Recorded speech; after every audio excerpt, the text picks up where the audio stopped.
intento al volo ma costretto al suolo dai pesi del desiderio.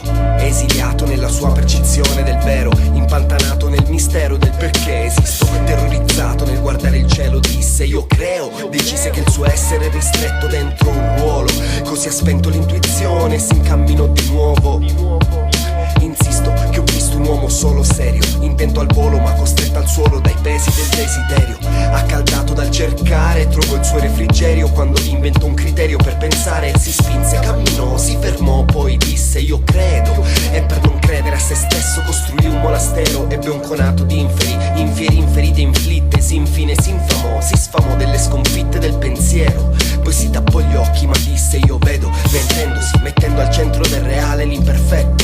Si spaventò d'amare e chiamò l'amore affetto. Si credette speciale, etichettò l'inanimato, il vegetale, l'animale. Confinò la sua realtà a ciò che poté toccare, finché non si ricordò più come fare a stare in pace.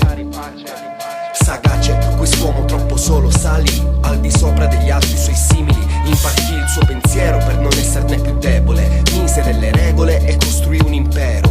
Impose cose a cui credere, così ogni uomo solo vedesse il suo tragitto sociale, facendo stare zitto il diritto naturale. Fiero dell'artificiale che costruì, ostruì l'istinto ai posteri, poi mise costi, cambiò posti, mostri, si mostrò.